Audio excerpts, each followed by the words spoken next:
Halo Milan, selamat datang di channel Planet Milan.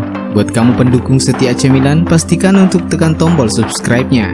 Jangan lupa juga untuk nyalakan lonceng notifikasinya agar kamu selalu mendapatkan kabar terbaru seputar AC Milan dari channel kami. Forza Milan.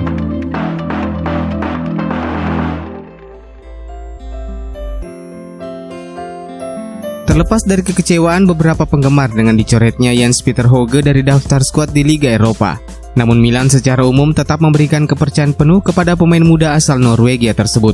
Hal itu terbukti setelah laporan dari La Gazzetta dello Sport menyebutkan bahwa manajemen Rossoneri telah menolak dua proposal peminjaman yang diajukan oleh Bayer Leverkusen dan Southampton di bursa transfer Januari lalu, yang ingin memboyong Hauge dengan status pinjaman.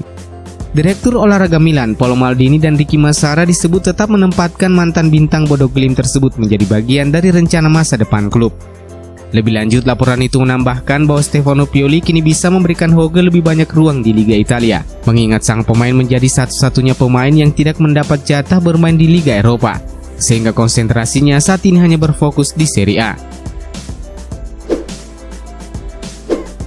Setelah hampir 2 bulan skuad Milan dihancurkan oleh badai cedera, skorsing dan kasus COVID-19, tim asuhan Stefano Pioli kini hampir lengkap setelah tersisa 2 pemain saja yang masih harus fokus memulihkan cedera mereka.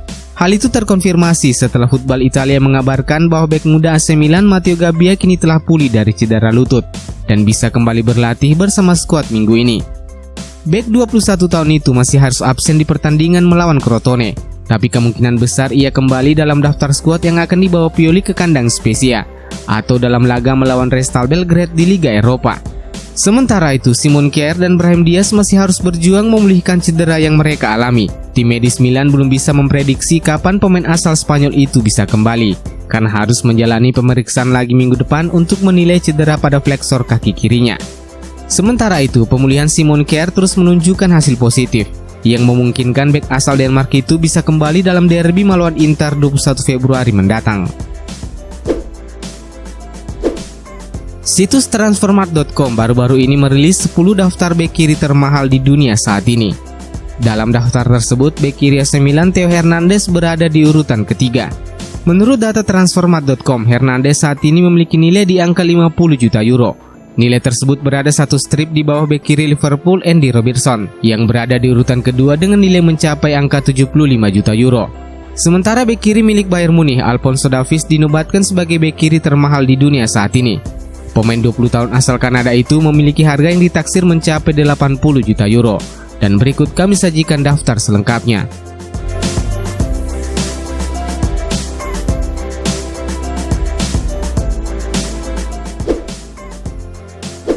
Saluran YouTube milik Stefano Borghi baru-baru ini mendapat kesempatan untuk mewawancarai seorang jurnalis kawakan asal Italia bernama Paolo Condo, yang mana dalam sesi wawancara tersebut berisikan rumor panas yang mengaitkan AC Milan dengan kapten Real Madrid, Sergio Ramos.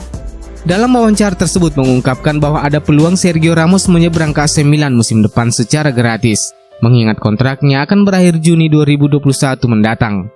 Condo mengungkapkan bahwa Direktur Olahraga Milan, Paolo Maldini bisa menjadi kunci utama, asalkan Maldini mengontak Ramos secara khusus dan memintanya bergabung dengan Rossoneri. Kabar ini pun seketika berhembus kencang dan menjadi santapan empuk berbagai media yang kemudian semakin memanaskan rumor tersebut. Namun jika ditelaah lebih mendalam, Milan tak semudah itu bisa mendaratkan Sergio Ramos ke San Siro. Ada beberapa faktor yang perlu dipertimbangkan, termasuk gaji Ramos yang sangat tinggi. Real Madrid sejatinya masih berupaya mempertahankan mantan pemain Sevilla tersebut. Namun El Real kesulitan memenuhi permintaan gaji yang diinginkan Ramos senilai 15 juta euro per musim. Angka 15 juta euro tentu saja bukan nominal yang rendah bagi Milan. Mengapa? Coba kita tengok masalah perpanjangan kontrak Çalhanoğlu dan Donnarumma yang sejauh ini belum menemui kata sepakat.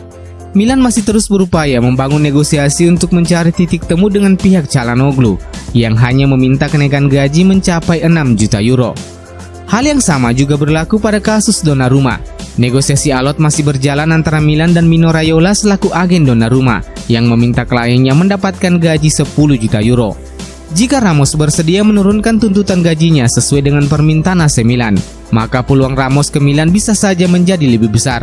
Tapi masih ada faktor lain yang menjadi pertimbangan. Faktor itu erat kaitannya dengan visi klub yang mengedepankan perekrutan pemain-pemain muda. Ramos saat ini sudah berusia 34 tahun dan Milan juga sudah memiliki Simon Kjaer di lini belakang. Tanpa mengecualikan segala kemungkinan yang bisa terjadi di bursa transfer, namun tampaknya peluang Sergio Ramos mendarat ke San Siro musim depan sangat kecil. Belum lagi Milan harus bersaing dengan klub kaya raya lainnya seperti PSG dan Manchester United yang turut mengantri mendapatkan tanda tangannya. Samu Castillejo menjadi salah satu pemain Milan yang posisinya terancam di akhir musim ini. Pemain sayap asal Spanyol tersebut diragukan akan tetap berada di San Siro musim depan, menyusul berbagai kabar yang menyebutkan bahwa Milan sudah menyiapkan berbagai target yang dipersiapkan untuk mengambil alih perannya. Nama winger Marseille Florian Thauvin secara luas diberitakan menjadi target utama Rossoneri. Salah satu faktor yang membuat Milan tertarik merekrut pemain asal Prancis itu adalah kesempatan untuk merekrutnya secara gratis musim panas nanti. Peluang itu pun semakin terbuka tatkala sang pemain dikabarkan menjadikan Milan sebagai prioritas utamanya musim depan.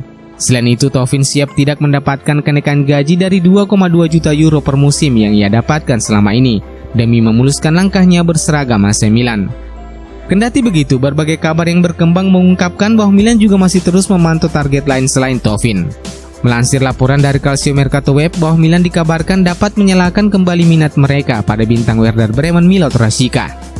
Pemain 24 tahun itu memiliki kontrak yang akan berakhir 2022 mendatang, sehingga itu bisa menjadi peluang perekrutan berbiaya rendah. Pemain asal Kosovo itu juga dipandang sebagai pemain serbaguna karena bisa memainkan banyak posisi. Dia bisa bermain di lini tengah atau melebar di sisi kanan. Selain itu, melansir laporan Pianeta Milan, Rossoneri dikabarkan telah memulai pembicaraan dengan pihak TT dari Shakhtar Donetsk. Pembicaraan kedua belah pihak belum memasuki tahap serius, tetapi hal itu menunjukkan bahwa Milan memiliki ketertarikan merekrut pemain sayap 20 tahun itu.